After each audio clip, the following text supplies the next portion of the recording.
Hey, what's up, guys? Tom Clark over here at TFC IV MMA. We are back. It is Sunday night, about 6:30 Eastern Time. I am sorry for the late release. Long night, late night, a lot of beer, great fights. I cannot complain. UFC 290, without a doubt, delivered. International Fight Week. The UFC always tries to put on a great card, and this was nothing different. I think, in my opinion, this was without a doubt the card of the year. Every fight on it was either a good, dominant, quick finish or a war. And I really like fights like that. And this card was also just very special for me because any of you guys who follow me on social media know myself and a small select group of others have been very outspoken on the Dricus du Plessis Robert Whitaker fight. And I have been bashed. I have been run through the coals for the last couple months. Here we are. We're back, baby.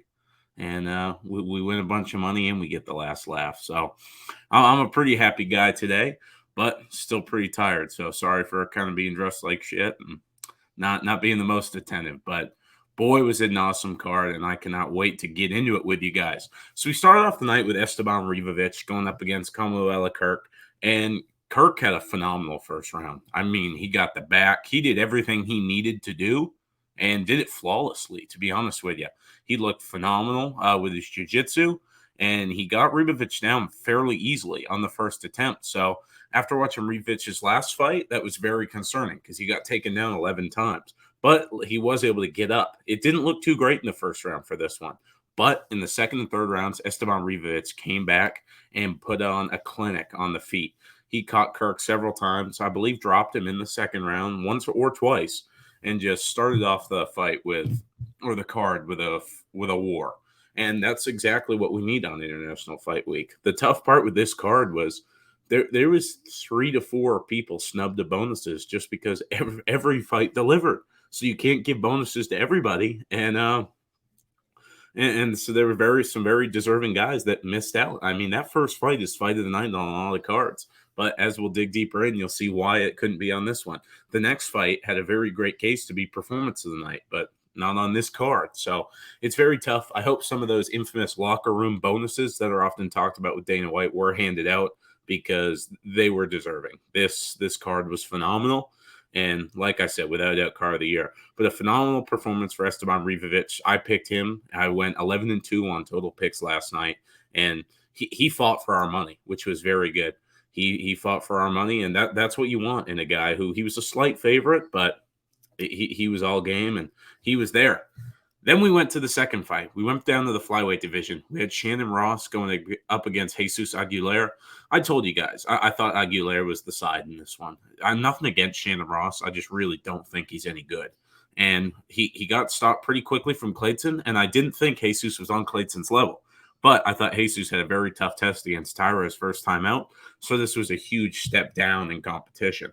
And he showed that. I mean, the first punch he threw, he landed. He threw a big overhand right and conked Ross right on the head, and we called timber. Down goes Shannon Ross. So phenomenal performance by Jesus Aguilera. And like I said, on any other card, that's winning a performance of the night bonus, but not on this card. Unfortunately, that's the downside.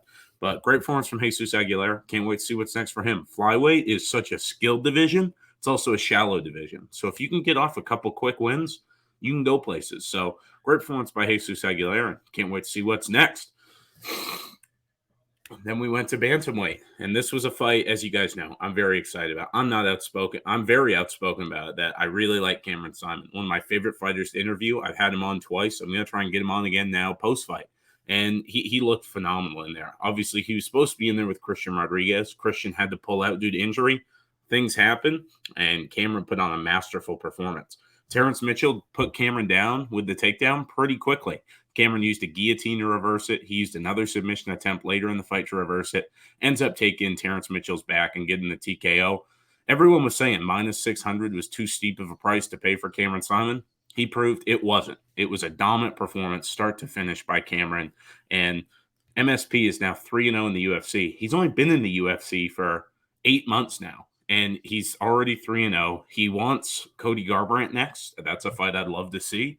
Obviously, they do usually with these guys who are older on their way out, they do like to try and build up the younger guys. So I wouldn't mind seeing that fight at all. I think Cameron beats him. I think he's very skilled. He showed his grappling, last night. He also has great striking, so big things ahead for Cameron Simon and a phenomenal performance. Then we went to the light heavyweight division for the feature bout of the early prelims, and we had Vitor Petrino going up against Marcin Prachnio. I picked Vitor to win, and he did win. It didn't go how I thought it would, though. I mean, it was a very grappling heavy game plan, which Petrino has showed now in both of his fights. And he has a very underrated gas tank. I mean, in the first fight, he gassed very heavily. But in this fight, a lot of output, a lot of grappling, and he kept his stamina, kept it going, and ends up getting a third round submission. It was not pretty. The technique was not great, but he really just pure strength won this fight. He got Prachnio down several times. Prachnio's body language was horrible, even halfway through the first round. So a dominant performance by Vitor Petrino. And yeah, I thought he was getting the early knockout, but he got the sub. His ground game isn't much there. I mean, you could hear his corner kind of walking him through every position. But hey, it is what it is, and he got a win. 205 is a very shallow division, like I mentioned with flyweight. If you can get a couple wins off quickly, you can move up the ladder quick. So great performance by Petrino, and can't wait to see who they book him with next. He's a big powerhouse there. Then we stayed in 205. Jimmy the Brute Crute going up against Alonzo Menfield. These two guys had fought in February in Perth in Jimmy Crute's backyard. They had fought to a draw due to a point deduction against Alonzo Menfield.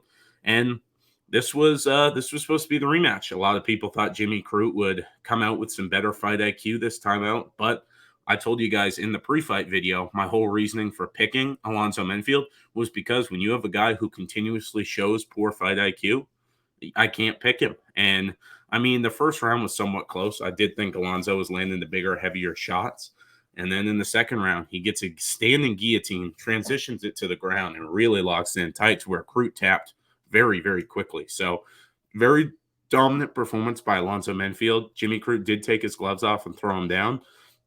I mean, I think Jimmy Crute's only 26, 27. So if he were to retire right now, I would be very surprised. But hey, things happen. He had quite the start to his career, and it's been, as soon as it went up, it went down even quicker. So it'll be interesting to see what happens with him and go from there. And then the next fight, Denise Gomes. How good is she? I mean, she goes up against Bruna Brazil back in April on her UFC debut, and everyone was very high on Bruna Brazil due to how she looked in the Contender Series. And then coming into this fight, everyone was high on Uruguay. I know I'm pronouncing it wrong. I'm sorry. And everyone was very high on her. She was a massive favorite. And Gomes goes out there again. Gomes. She goes out there again and gets a first-round knockout. Very similar to a fight that we'll see in about 2 fights from now in the Robbie Lawler fight. I mean, caught him immediately. And that fight went on much longer than I think any of us would have let it. Herzog gave the heavy favorite multiple chances to kind of recover and come back. Couldn't do it. Phenomenal performance by Denise Gomes. And I'm very intrigued with this girl. And she's looked very impressive and been an underdog both times out. So I can't wait what the future holds for her. It'd be interesting to see who they put her up against next, but very intriguing prospect and can't wait to keep watching her grow. Went back to the flyweight division after that. We had Tatsuro Taira going up against Shirez. And I told you guys, I thought Taira would win at minus 900. It was one of the safer picks on the card. It wasn't my lock of the night. I told you guys, those of you who follow me on Instagram and such, and I think I even mentioned it in the pre-fight that Simon was my lock of the night. But I thought Taira was going to win pretty easily. He won anything but easily. He did get the decision, but I mean, he was very close to being finished several times. He was locked in, very tight guillotine in the first round, ends up getting out of it, kind of dominates the second round, and is dominating the third round until with a couple seconds left, Shirez locks him in another guillotine, switches it to a mounted as the clock runs out. If there's another 15 seconds in this fight, we're probably looking at Tatsuro Taira loss. So not the best visual performance, I'll tell you that much. But these guys, these prospects at flyweight are very talented. So you have these phenoms who have these very bloated odds because they are so good. But flyweight is so talented, it's tough for anyone to be that big of a favorite. I said the same thing with Mokaev. I thought Mokaev was clearly going to win, but I thought the odds were crazy, and you saw him get in trouble the same way Taira did. I will say, I think Mokaev is a far better prospect than Tatsuro Taira.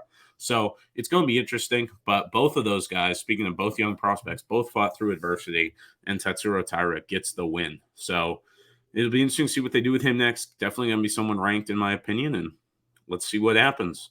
Then we go to the feature bout on ABC on the prelims. All of us who have been watching UFC for a while, like, who the hell was cutting onions after this fight? Ruthless Robbie Lawler. It was his final fight. He was going up against Nico Price. The UFC has the tendency in the last fight to put them up against a younger guy who's surging to try and keep their stock going, or a younger guy that's new to the promotion, such as what they did with Shogun Hua last time out. With this time when they picked Nico Price, Nico was a heavy favorite, but I was very confident in my Robbie Lawler pick, only because Nico gasses very easily, and his fight IQ, a lot like Jimmy Crute. He has negative fight IQ. So I picked Robbie Lawler. I did not think Robbie Lawler would make it look that easy. I mean, he knocks Nico Price out within 30 seconds. They clinch. He lands a couple shots to the clinch. We call timber. Down goes Nico Price. So a phenomenal performance by Robbie Lawler. I can't think what we see so many legends go out on losses. It felt really damn good to see one go out on a win, especially a guy like Robbie Lawler that left his all in the cage time after time. I'm not going to keep running on about it because I talked very in depth about it in the pre-fight video, how there was a point where if you need an entertaining fight, you called Robbie Lawler. So phenomenal performance. So great to see. And like I said, who the hell was cutting onions in that post-fight video? Because, it was tough. But great performance by Robbie. And I wish him all the best in retirement. It was so great. You almost don't want to see him walk away, but it's time. I'm glad he's walking away. And hey, it is what it is. First fight on the main card, Val Woodburn, going up against the phenom, Bo Nickel, All-American, Penn State wrestler, one of the most hyped prospects in UFC history. And Bo's, like I said, All-American wrestler. He's known for his wrestling. He showed in this fight he's got some hands. He was much bigger than Woodburn, had a big reach and height advantage, and he used it. He catches Woodburn with a check hook very early on, and it stunned Woodburn. Woodburn never recovered. Bo knocks him out cold. Phenomenal performance by Bo Nickel. It is tough. The UFC is very set on building this guy up slowly, but in my opinion, he's almost too talented for it. I don't think he's on the level of a Hamzat Chimaev or someone, because I do think there's a big difference between traditional wrestling and MMA wrestling and traditional grappling and MMA grappling. But Bo Nickel's looking very good. Let's see kind of who he fights next. I would love Andre Petroski or Joe Pyfer. I think both of those are good tests to see how legit this guy is and kind of go from there. But very excited to see it. And after that, we went to the lightweight division. We had the Tarantula, Jalen Turner, going up against the Hangman, Dan Hooker. And coming into this fight, there was a lot of red flags around Dan Hooker. I mean, the blonde hair, the tattoo sleeves. I've said it in the pre-fight. I thought the mofo was going through a midlife crisis, to be honest with you. But he showed the heart we all knew Dan Hooker had, but had kind of been lacking in the recent performances. So he went out there. Jalen Turner pretty clearly won round one. And in the second round, I believe it was, lands a massive head kick. And I thought Dan Hooker was done. But he recovers, ends up winning the second round, locks in a choke to where if there was 15 more seconds in the second round, Dan Hooker subs him. And then in the third round comes out, dominates Turner again. Turner was very clearly gassed. You can tell he had a horrible weight cut, and that really affected his gas tank. So phenomenal performance by Dan Hooker, getting a win again. He's faced a lot of adversity. I mean, he's not good enough to beat those top level guys, but these fights, these are the guys he needs to fight, guys like Jalen Turner and such. And you can put on wars, and that's another one. If it was on any other card, that's winning fight of the night. But due to the card it was on, no chance, unfortunately, just because of the co-main event. And then after that fight, we go to the feature bout. Like I said, the victory tour is going to be long. I got criticized. I got scrutinized. I was ostracized for months for that pick. And I kind of brought it on myself because I was very outspoken that Dricus was going to win this fight. But I wasn't out there just saying it to say it. I gave you guys many reasons why he'd win this fight. I gave you many reasons why at plus 300, it was stupid not to bet him. Look what happened. Y'all called me crazy. Y'all called me stupid. Hate to say it. Who's fucking laughing now? And phenomenal performance by Dricus du Plessis. And what was so great about this is it's not like he just caught Robert Whittaker. He dominated Robert Whittaker in every facet of MMA last night. He outstruck him. He outgrappled him. He was the better fighter in every aspect of MMA. And that's very rare to see against a guy like Robert Whittaker. We saw Izzy catch him in the first fight, knock him out cold, basically. And then in the second fight, we saw a razor-close decision. Where Rob had the grappling advantage, Izzy had the striking advantage. And then he goes and steamrolls Marvin Vettori. And coming into this fight, his fans were convinced he couldn't lose. Dricus du Plessis, baby. I've been saying it for a while. With him and Cameron Simon, both of these guys have championship potential. And I think a lot of people are going to overlook Dricus du Plessis again going into the Israel Adesanya fight. I'm going to tell you, I'm riding with my guy. I'm riding with Dricus. I don't want to put too many spoilers out there because when it comes time for the fight, I'll be doing all my breakdowns then. But you guys know who I'll be riding with. Phenomenal performance by Dricus du Plessis. They bring Israel Adesanya into the octagon after, and I don't know. You guys know I don't like Izzy. You guys know Izzy rubs me the wrong way, but I think Dricus made a great point in his post-fight interview out back with the media where he said, that guy, that's not how a championship acts. That's not how a man acts. That's how a child acts. There's a lot of something goes in there. He's dropping N-bombs. He's mentioning 36 and me. He can't even get it right. And I think he kind of made himself look like a fool in there. And then he starts calling Dricus his African brother. And I thought Dricus with a clear 10-9 there says, I'm from Africa, but I ain't your brother, son. And I think Dricus got the better of that exchange, and I can't wait to see the build-up to the fight. And I think another person that's being very underestimated here is when I talk to Cameron raves about Coach Mornay Visser. And Dricus, post-fight, mentioned how much of this win was Coach Mornay Visser. He said Visser forced him to be uncomfortable, said, you're fighting southpaw. And Dricus said, I had to relearn a whole new stance. I always switch stances, but I'm usually orthodox. He said, I had to learn how to fight 80% southpaw. And that was just phenomenal coaching from Coach Mornay Visser. You saw that. And I mean, 2 impressive wins for Cameron this year. When Dricus beats Izzy, I feel like Mornay Visser, that's Coach of the Year talk right there. So very impressive night for the South Africans. It was a clean sweep. It was hilarious. Everyone on Twitter was kind of calling it the prophecy. I made a post a couple months ago just saying, hey, July 8th, Cameron and Dricus, I think both guys get the win. It'll be a big night for South Africa.